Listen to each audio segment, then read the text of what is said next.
Welcome to Backstage with Richard Ridge. My guest is one of the entertainment industry's favorite leading ladies.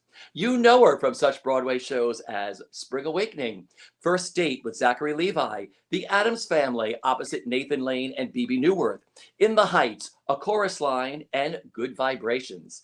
On television, she is known for her scene-stealing turn on the second season of NBC's Smash as fan favorite Anna Vargas. And most recently, she wowed millions of TV fans as Liza Minnelli opposite Ewan McGregor in the Netflix limited series Halston, following her role alongside Matthew Broderick in the Netflix series Daybreak.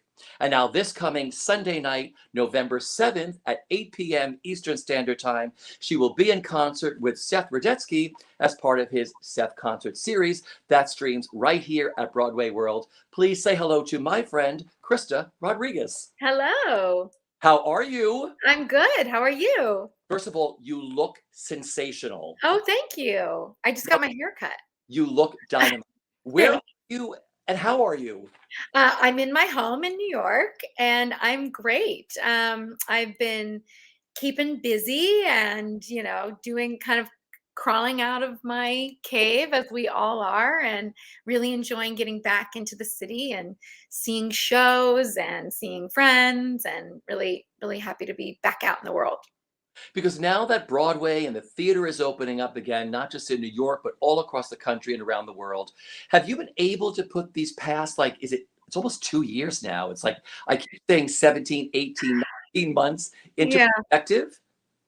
Yeah, I mean, I think right when it happened, there was so much perspective. I think everybody really took the time to reevaluate some things. And now I was kind of joking with some friends as I'm running from one thing, stuff in my bag, going to sing a concert, doing this thing.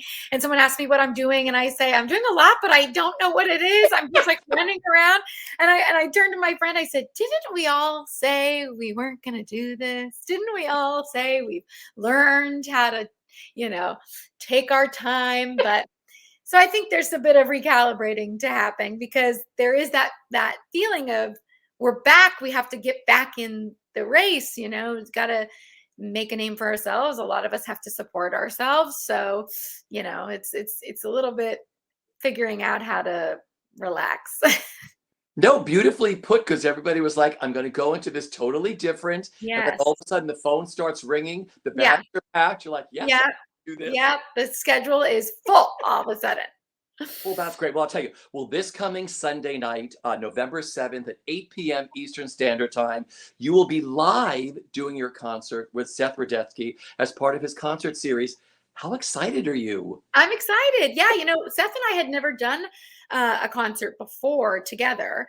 And then I'd been on his radio show a few times and I'd done his live obsessed stuff way in the day. But I had never done a concert with him. And so we went to P-Town together, Provincetown, and had this sort of crazy experience because his flight wasn't supposed to land until the day of the concert. And then it got delayed and then it got delayed and then it got delayed. And the show was at 7 and he didn't arrive until 8. And so he literally just pulled up, ran on stage, played my intro, and I walked on. And it was, it was a great ripping off of the Band-Aid. Seth's shows are much more off the cuff anyway. He picks the order. He asks you questions in between. You just sort of give him what you want. So it worked in that setting, and the audiences in P-Town are very open arms and accepting and just there for a good time. So that was sort of our first foray into concerts together. We got to do the next night where we, kind of had our sea legs, and now we're going to try this. See, I love it. I was going to ask you, what is it like doing these with Seth? I've never heard a story like that. Yeah, it was wild. And we weren't going to cancel, we're just going to go through it and see how it goes. And it went great. Actually, it was very fun. See, that's what's great about Seth, because like you said, you're in really safe hands. He's got your back. You've got his back. It's storytelling. It's singing. It's the best stuff for the Broadway fans. I mean, so what songs you're going to do on Sunday night? Like what shows, composers? What can you tempt us with? It's a lot of career stuff. That's kind Yeah. of what we have the highlights. So we got some stuff from Adam's Family and In the Heights and Spring Awakening and a couple other shows, First Date, and then we throw in some Liza here and there, and a couple other things that I like singing in my concerts and stuff. But mostly it's straight up musical theater, singing the hits. Okay, I got goosebumps from the bottom of my feet to the top of the 9 hairs I have on my head. That is so great. Like, have you rehearsed with him yet for this Tonight. show? I'm going there tonight to rehearse. Yeah. See, this is what I love about his new season with this. It's live now where you're actually going to be with him, because I've sat with everybody during the pandemic who's done his show, and they're like, Richard, it's like I'm at home, he's at home. And it's like Kelly O'Hara kicked it all off, and she was like, no one knew anything about syncing sound. And no, I don't know how they did that. Honestly, I truly don't. Like, I'm glad, because I would have had to figure out how to do that, and I don't know how that happens. No, and everybody would get this box that would come in the mail the week before with all this sound stuff. It's like, Seth hookups, and you'd hook up all this stuff, but you had to keep hooked up for the week. Oh my gosh. No. Yeah, I'm glad we're going to just have it more straightforward this time.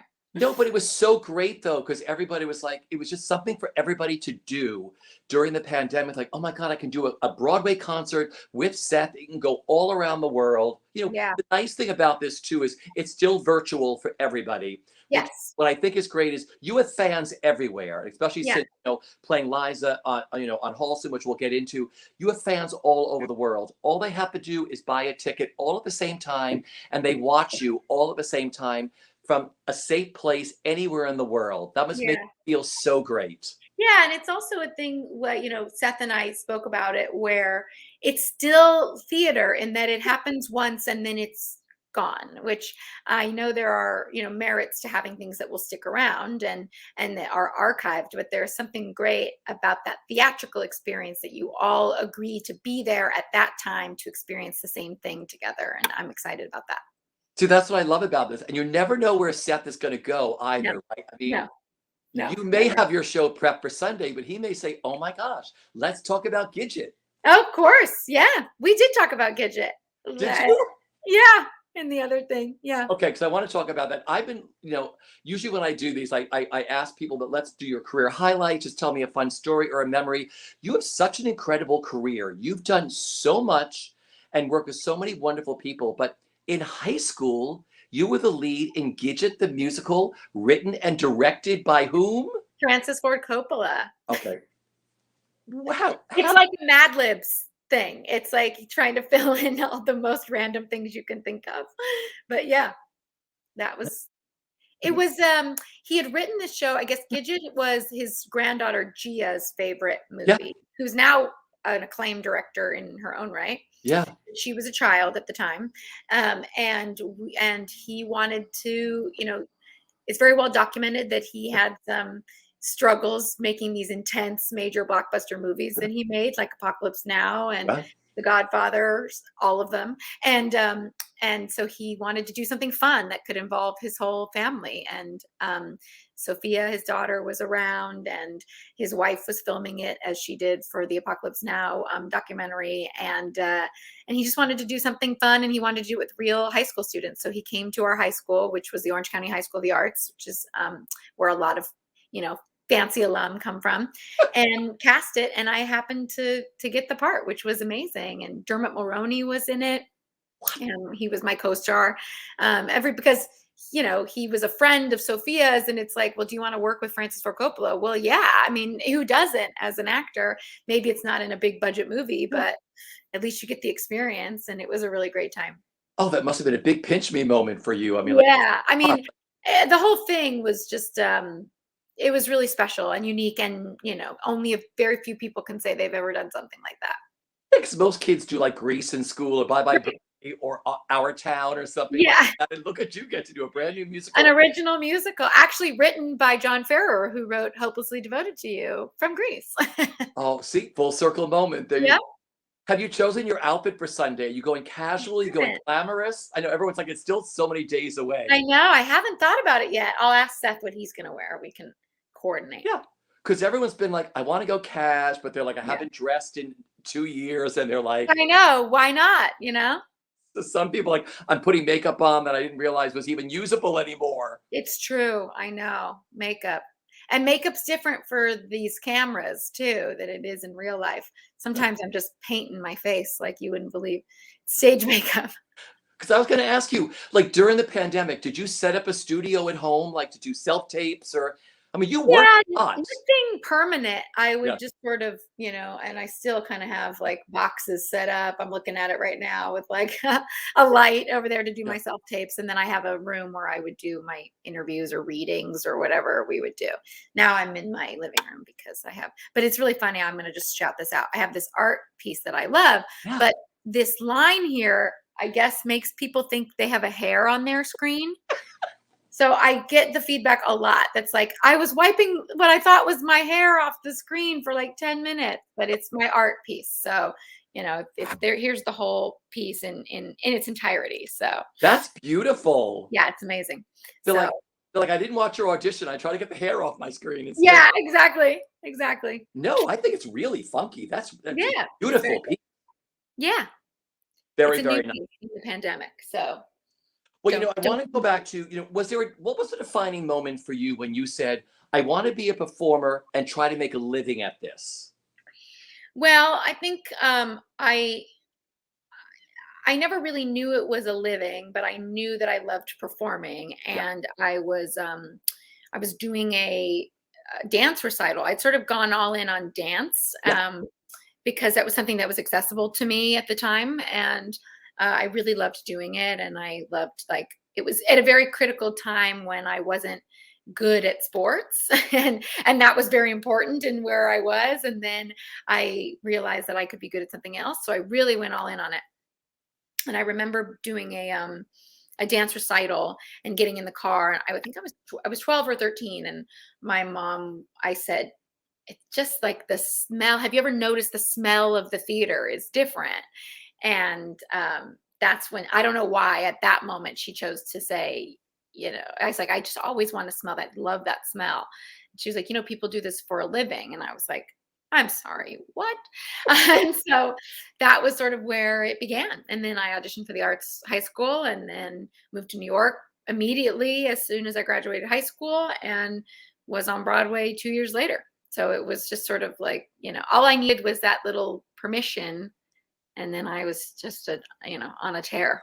Wow. I love that when you say the smell of a theater. The first Yeah. Broadway show I saw was Fiddler at the Majestic Theater. I sat in the first row of the mezzanine. I vividly remember the entire day. Yeah. Smell of the theater, the lights, everything. Yep, that's what I remember too. Fiddler was my first Broadway show, and when I was 6, but Annie was my first theater thing I had ever seen, and it was the same. It was the lights, really something about the lights. They had the footlights, the shell lights, and I just remember being really mesmerized. I was really That's the world you want to live in. Yeah, exactly. And there was a dog. Yeah. I was like, yeah, let's do okay, this. so you made your Broadway debut in this show, which I still have my beach ball. So I've had Kate on, I've had Sebastian on. I'm like, amazing. Richard, they can't believe you still have this. I So love I it. took my family to the show. They love this show. Oh, it was a blast. Oh, I had such a good time. So, all right, Broadway debuts are so magical. They only happen once. So many, Titus, Burgess, Kate Reinders, Sebastian Orselis, Janet, so many incredible people, including you. Favorite memories. How magical was your debut in Good Vibrations? My debut was not magical. It was the anti-magical. It was somebody got sick at the second preview, and I had to go on with no rehearsal. And I had never, done this before, and I'd never swung. I was a swing. I'd never swung before. We had that day changed the end of Act 1 and the beginning of Act 2, huge changes. And they held the curtain for me, and I was literally pushed on stage. And then we started the show, and nobody was there. Nobody could see it. It was like, I found out at half hour. It was like a very, very, Unbelievably scary and, unprepared experience. And I remember as like the lights came on, me thinking like, who came up with this job? This is a very stupid job to like have to do a Broadway show with no warning. Like, why did they think we could do this? And so afterwards, everyone kept saying like, "Did you have fun?" And I was like, "No, you can't hear anything. It takes you have to get used to sound on Yeah. stage. It's like you're like underwater, and then you can't see anything, and everyone's like shoving with love. They're pushing you to where you're supposed to go, and you're trying to remember everything. And I had little notebooks that I would stick in my costume. Not to mention you're in a bikini on stage, like you don't even have clothes on while you're trying to figure out what you're doing. You're very exposed in many ways. So not in general, you're not always in a bikini. I just Yeah. happen to be in a bikini. So that was the Like, experience. not many places to hide notes or anything else. No, no, that was it. Oh my, but then you went on after that, right? I went on quite a bit. Oh, Yeah, I went on. We didn't run that long, but I went on for all of my lead roles and all of my main covers. it got easier as you went along, right? Yeah, yeah, absolutely. But it still was very different. As I went into different shows and understudied, Yeah. that got easier. But in some ways it was easy because I was 20 and like my brain was a steel trap and I was really, prepared. But it was still. Oh, that's like the nightmare you dream, like you're in Yeah, school, got your homework, and you're standing naked in front of the class giving totally. a lecture or something. And like I said, I'm going in a Broadway show. I have no idea what I'm doing. No idea what I'm doing. Yeah. Oh, well, oh, Spring Awakening. I mean, not only did you do the original production, you did the revival, and now there's going to be the 15th Yeah. reunion concert. I'm a three-timer now at this point. It was funny. Kim Grigsby was inviting people to like go over their vocal parts before we started rehearsal because we only have a few days of rehearsal. And I wasn't able to make time with her, and I was like, "It's fine. I've done this more recently than anybody on stage."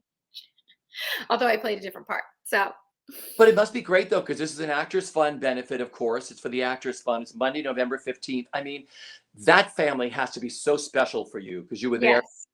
Tell me what the Spring Awakening family means to you, Krysta. Well, the family is really important. The show is important above all. Like I saw the show off Broadway when it was at the Atlantic, and I just knew I needed to be a part of it. And I worked tirelessly until I was in it. And I can't believe that still worked out. It's one of those things, and I say this a lot, that like one of maybe three times I can think of that the thing I wanted so badly was the thing that was meant for me. Most of the time you want something so badly and then you are grateful that it didn't happen because something else happened. Yeah. But Spring Awakening and Liza were like the two things that were a huge deal that I couldn't believe that I pulled off. And so that was really special, being a part of the show and what the message of the show is and what the sort of groundbreaking nature of that show and what Michael Mayer did and then Yeah. later what Michael Arden did. I just think it's really cool that I get to do that. I love being associated with it. We all as actors remember what it's like to like read who was in the cast recording or see who's in the Samuel French version of the thing, and to have your name on that original cast is like so important to me. And because I was a on stage ensemble member without a name in the score, because I had my own vocal part in the original, it's my name. It's not even a character name. It's Krysta. We have Krysta, Jen, Damiano, Gerard, and Robbie Hager. So like all of us have our names in the score. So that to me is the most special thing. Then add on to it that, I got to watch my friends just launch from that. And then I got to do it again with people who were already my best friends, like Andy and Andy Mantis and Alex Wise. All those people who were like already so special to me are now, we get to do this thing again, like take a victory lap, which is so crazy. So it changed my life so many times. I'm really just so grateful for it. Oh, Monday night, November 15th is going to be crazy time. Crazy. You'll all I be. can't even imagine. Oh my gosh, just like I can imagine just trying to get everybody in that room. Everyone's just going to want to catch up before they. Oh yeah. We did, we've been planning this, now I can say for a long time. actually Lauren and Jonathan were sort of the spearheads of this. And we had a Zoom about this in January of this year.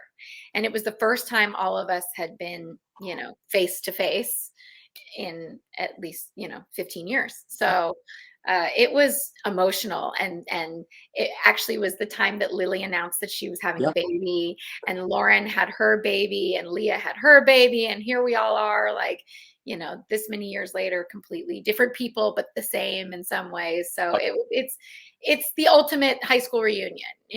It was emotional and fun and scary, and I was like, my heart was pounding the whole time, and we were just over Zoom. So we haven't actually, been in the same room. We will on Monday. So. Oh, wait until, talking about heart pounding, wait until you all walk in that room on Monday. Yeah. All right, you'd mentioned Liza. Like I said, she's all over my house. I fell in love with Liza Minnelli when I was like 10 years old. I mean, my neighbor had a Liza Minnelli live with the Olympia in Paris of her with wow.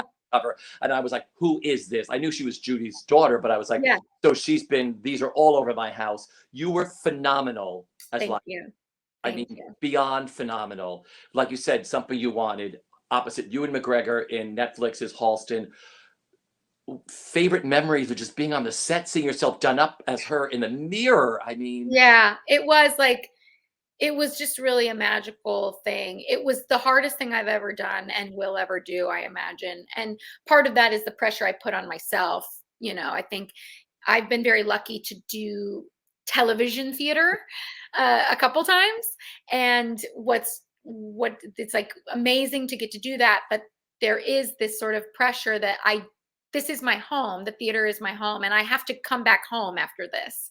And will people be proud of what I did, or understand what I was trying to do? So I put a lot of pressure on myself for that reason. And, it was landmines everywhere trying to play this character. But I had a great relationship with Ewan, which was really reflected in the writing and the relationship that Halston and Liza had. I had the most incredible director, Dan Minahan, who took us from, he's been developing this for 25 years. He knew everything about these people, and he gently guided us into this very human version of these people that we only know sort of archetypically in some ways. So I just was really grateful for that. So there are special moments, a couple of them. I mean, my very first day on set was Liza with a Z. So that was pre-pandemic. We had started, we'd only, just started. We started in February of 2020.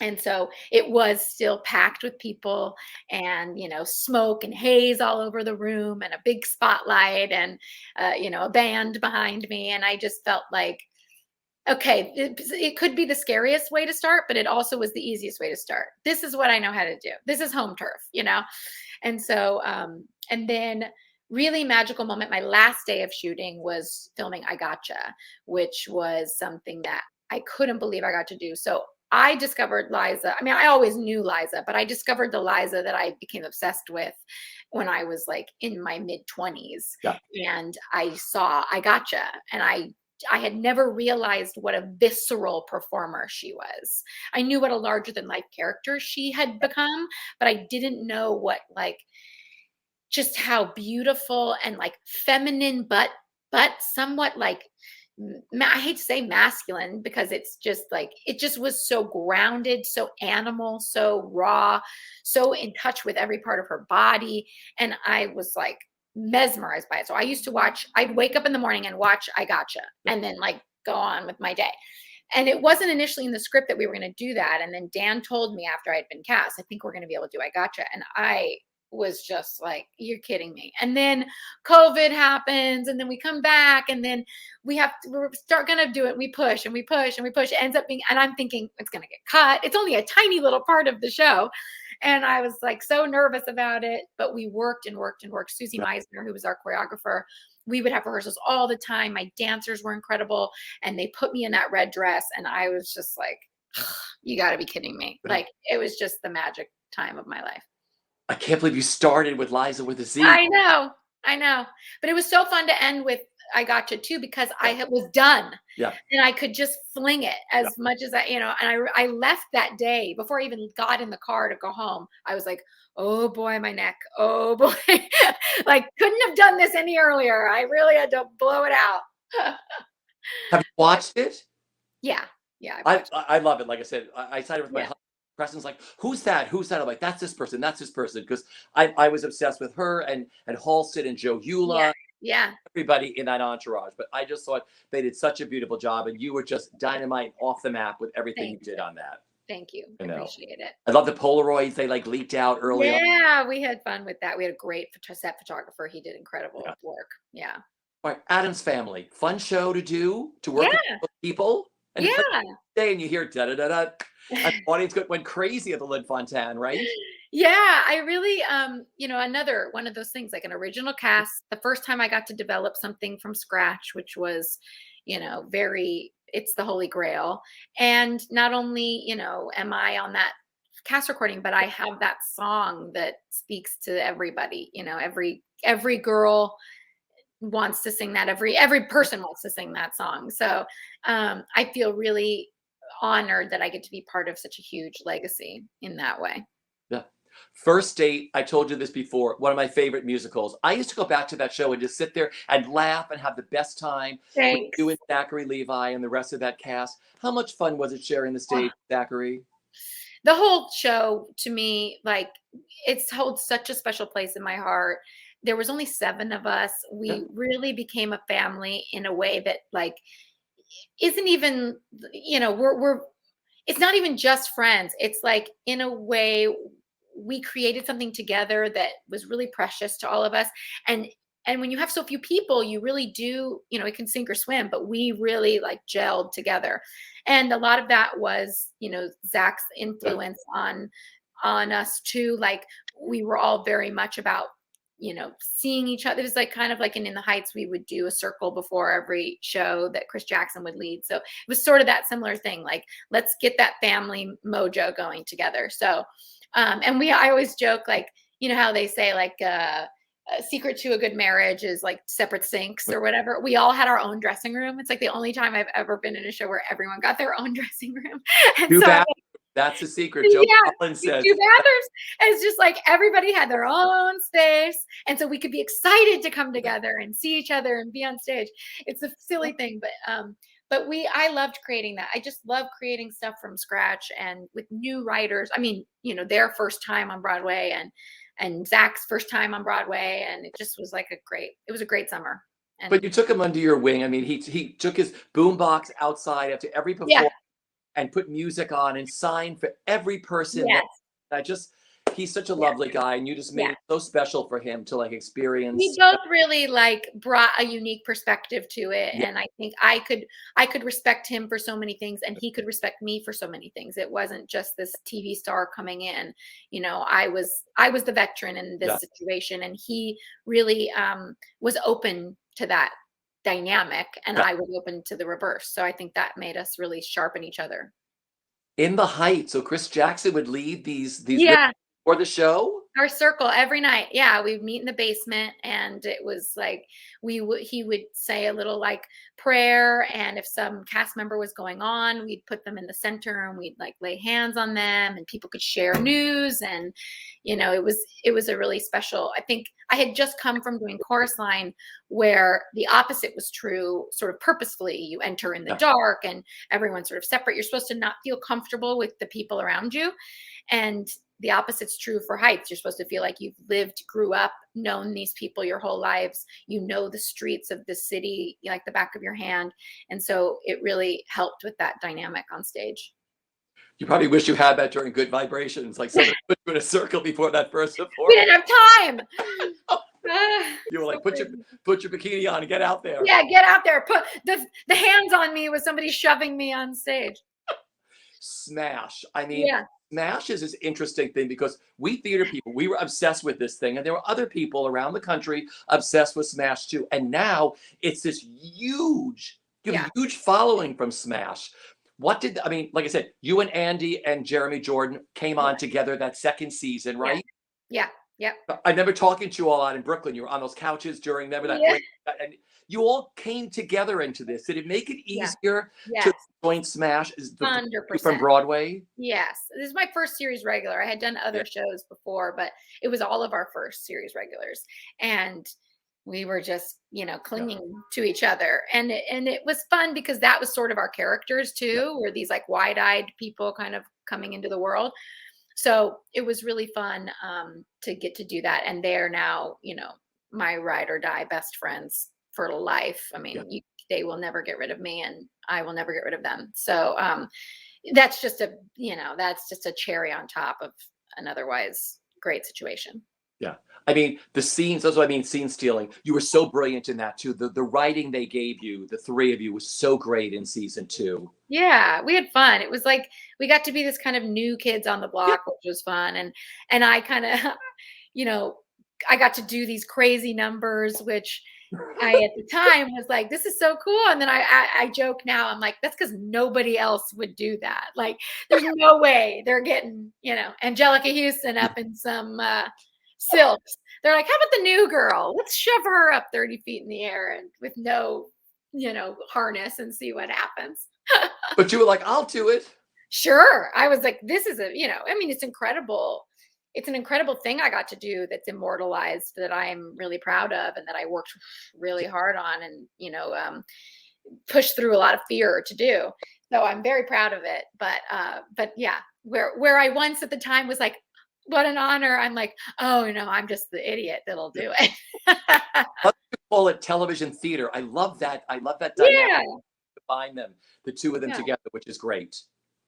On a serious note, in the fall of 2014, you were diagnosed with breast cancer and you went public with your diagnosis and you helped so many women, including some really close friends to mine. Oh, wonderful. To me. So I want to thank you for that because they went to your .com chemo couture and your blog through Cosmo and everything, and you helped so many friends of mine. So you were just so bold to do that. How did that help you heal?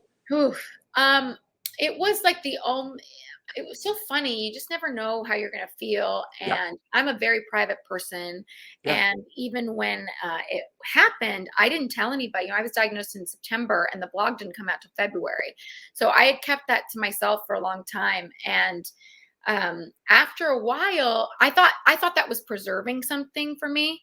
And after a while, I realized that it just was lying. Like at some point it's lying. And when you go through something like that, you don't want anything in your body and in your spirit that is useless. So it was like holding a lie is not something I want to be doing. And so I decided, I'm going to at least tell people. And the blog really just started as a way for me to have fun because it's about like fashion and stuff. And I noticed that there was an underserved community of women my age in the breast cancer community. And so I figured if I could find more people that could understand, then I could feel better. But what it turned into, I didn't realize that I would help anybody. I was really looking for help myself, and I didn't realize that it would do anything for anybody else. And so that was this huge, side effect of it that was incredible. And I got connected to so many people and they helped me and I helped them and we still are connected. And, very often I still get phone calls to walk somebody through their new life and I'm honored to do it. And it really just like got it out of me. And it became something I can talk a lot about this and I'll keep it concise, but when something like this happens, you do kind of feel like, okay, what's my platform? What's the mantle I'm going to take up? Christina Applegate, advocates now for the right kind of screening to be, diagnosed. And then people will go to Capitol Hill and they'll talk about legislation and like, what can you have this feeling that you want to have a lane somehow, but you're tired, you're so tired and you're fighting and there's so much going on that you're like, I really have this urge to help people, but I don't know how. And this was this sort of came naturally in a way that I didn't realize this would be my platform, but I'm grateful that it is. I'm sure it was a really positive thing for you. Like, even though you were tired going through it, you still felt you were helping people or putting something out there. Yeah. Yeah. And and helping myself. And I, in order to write a blog, if it's any good at all, you Yeah. have to have some perspective about what you're going through. You have to have some point of view. And so when I'm in the weeds, not knowing why this is happening, I have to figure it out because I put it out there. It sort of becomes homework for you to be able to distill what you're going through into some purpose. Yeah. Do you enjoy TV? I love to speak to like theater actors who were like, oh my God, my first time on there, they were like, bring it down, bring it down, bring it down. Yeah, Like Jonathan Groff told me that story. And that's funny with is it Ang Lee that yeah, he taking yeah, Woodstock, his helicopter scene said, Richard, Woodstock, yeah.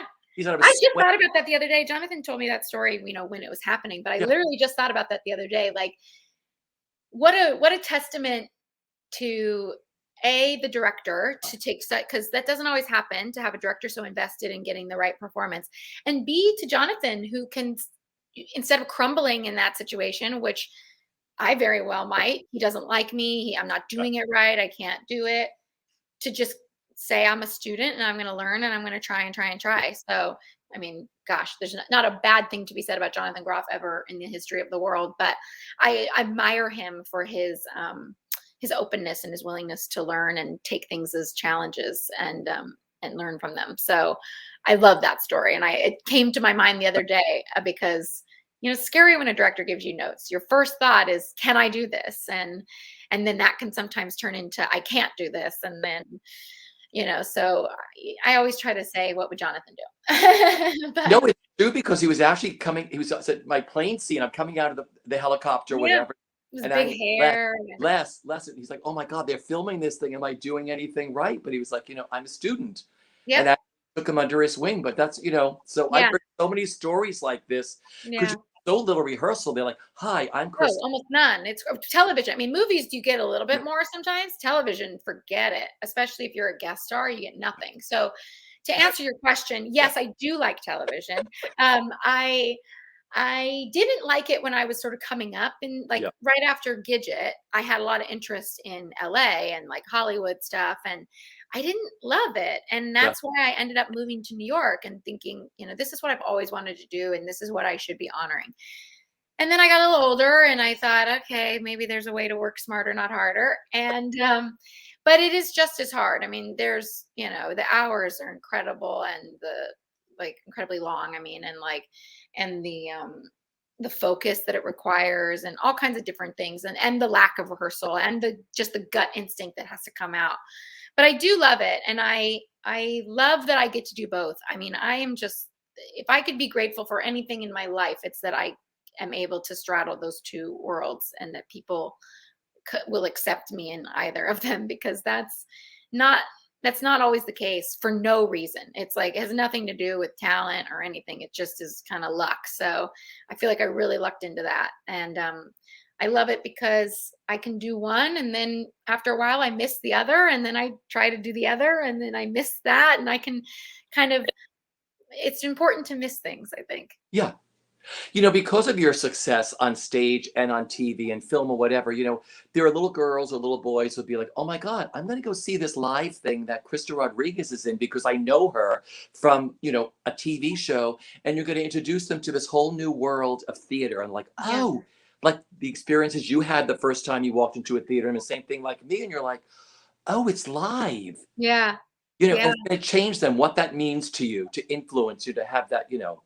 Yeah, I mean, it's all that I would love to do. I remember this when I came to New York when I was 13, and it was right after I decided this is what I want to do, and I went to New York. I saw 8 shows in 8 days. I just saw like everything I could get my hands on, and just was like, this is what I want to do. And that was actually what led me to go back home and say, I'm going to stop dancing as much and start doing, because I was, I needed to be a better actor. I needed to be a better singer. And so that's really what started me on the path to where I'm at now. But I saw Miss Saigon, and there was an actress who was playing Kim, and she was really young, and I could look it up. I could know the answer, but I don't know who she is still. She was 18, and she was doing this, huge role. And I always would wait at the stage door, and she and I got into a conversation, and she was talking to me and was so sweet. I was with my parents, and then she was like, I'm actually meeting some friends, but I'm going this way. Are you going this way? And we said, yeah. And she walked us. She ended up pulling over at the diner that she was like meeting her friends at.